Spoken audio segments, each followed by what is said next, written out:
billahi min sururi anfusina wa min sayyiati a'malina. Assalatu wassalamu daimani mutalazimani nabiyina Muhammad sallallahu alaihi wasallam biqauli Allahumma sholli ala sayyidina Muhammad qaddaqat hilati adrikni ya Rasulullah. Hai sahabat pecinta fatayat, kali ini kita akan mengkaji tentang Lailatul Qadar. Lailatul Qadar kita pahami selama ini sebagai malam 1000 bulan.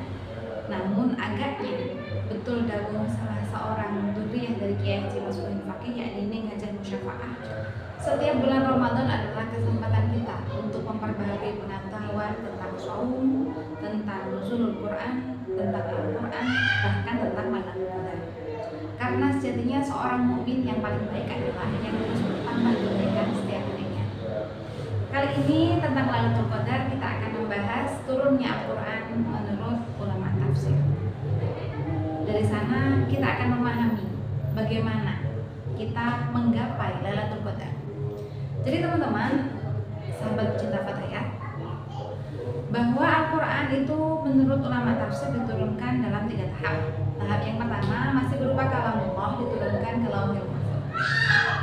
Diturunkannya bijumlatin wahidatin, dengan sekali turun 30 juz. Masih berupa kalamnya Allah dan belum bisa dibaca oleh manusia biasa, karena memang belum ada huruf atau lafaz yang bisa membahasakan. Kemudian tahap yang kedua, yakni dari Lauhul Mahfuz ila sama'id dunya, yakni Baitul Izzah. Dari Lauhul Mahfuz ke langit dunia yang ada sebuah tempat yaitu bernama Baitul Izzah. Sama'id dunia dipahami oleh beberapa mufassir, yakni langit dunia yang bisa kita lihat dengan mata telanjang. Namun mata telanjang ini ternyata hanya mampu melihat langit sampai pada warnanya saja. Bahkan selama ini kita ini ambigu, langit ini biru apa hitam, karena yang kita lihat pada siang hari biru, pada malam hari hitam. Itu hanyalah sebatas kemampuan mata kita memandang. Ilmu pengetahuan yang paling mutakhir sekalipun belum bisa mengetahui di mana batasnya langit. Langit yang kita lihat selama ini, kemudian planet serta jajaran-jajaran planet serta tata surya yang kita tempati ini hanyalah debu kosmis. Disebutkan bahwa ada banyak galaksi di luar galaksi kita. Jadi betul-betul sama dunia adalah luas sekali. Kemudian dari sana, dari Lauhul Mahfuz pada Baitul Yuratalhu Jibril, Quran itu dibacakan secara keseluruhan oleh malaikat Jibril pada Lailatul Qadar tersebut. Diperkuat dengan lafaz inna anzalnahu fi lailatul qadar pada ayat pertama di surat Al-Qadar. Anzalnahu waktu itu hunya merujuk pada Al-Quran. Anzalna itu memang bukti bahwa diturunkan berkali-kali. Diturunkan berkali-kali, kemudian pada saat itu turunlah berarak-arakan ribuan malaikat. Ribuan malaikat yang benar-benar menyimak bacaan Al-Quran. Bahkan dalam salah satu tafsir disebutkan bahwa dapatan badapatin segerombolan demi segerombolan, saking banyak. Sahabat pecinta fatayat, yang kita kenal sebagai malam nuzulul Quran, yakni turunnya Al-Quran pada tahap ketiga. Tahap ketiga yakni tahap di mana Al-Quran diturunkan oleh malaikat Jibril kepada Nabi Muhammad SAW pada tanggal 17 Ramadan dengan lafaz pertama yakni Iqra. Kemudian setelah itu Al-Quran akan turun secara munajjat, berangsur-angsur, tadrijian, bertahap sesuai dengan waqi'iyah yang terjadi pada masa itu.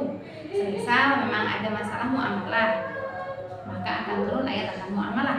Semisal ada kejadian tentang tauhid, maka akan turun ayat tentang tauhid. Dari sekian banyak penjelasan tentang nuzul Quran, tentunya kita akan bertanya lagi, lalu bagaimana cara kita mendapatkan Lailatul Qadar? Salah seorang pengikut Imam Al-Ghazali bertanya kepada beliau, wahai Imam Ghazali, kapan sebenarnya Lailatul Qadar? Kemudian Imam Ghazali menjawab, lana Allahu.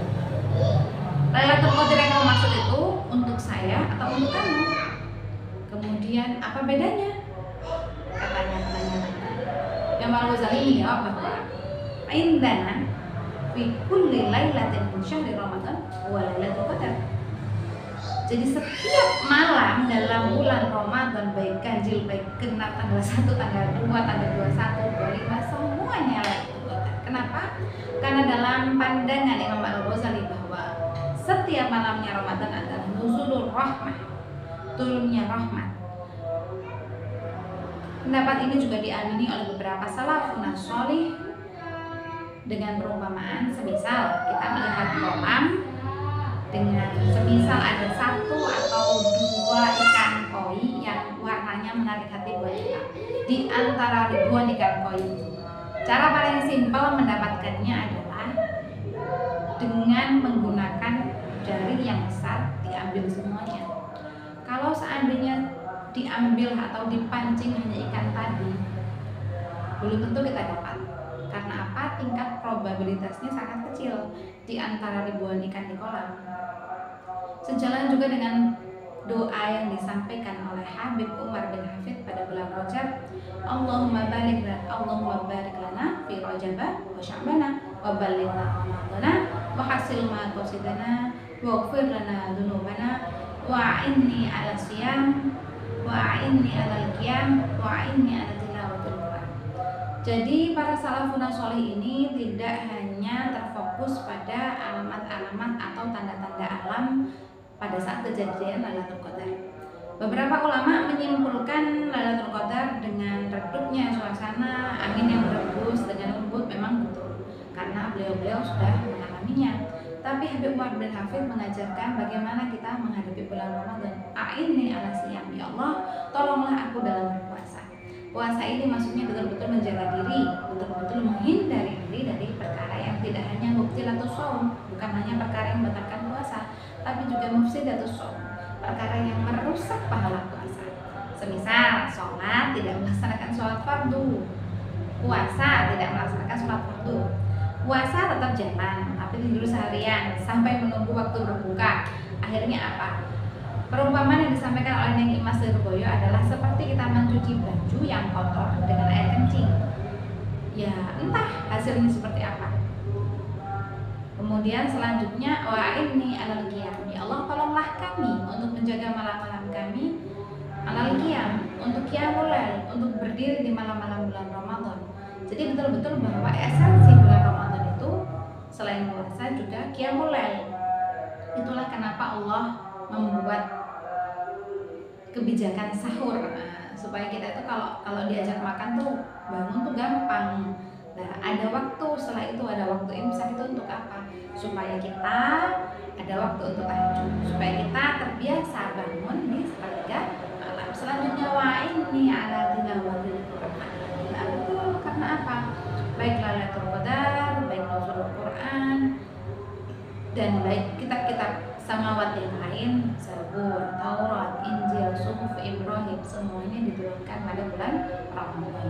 Maka tidak ada ruginya selain menunggu tanggal-tanggal ganjil, semuanya baik genap baik ganjil, memang kita harus menggapai Lailatul Qadar dengan semangat tenaga, memantaskan diri kita, memenuhi malam-malam kita dan memenuhi hari-hari kita selain dengan siam, dengan qiyam, juga dengan tilawatul Quran.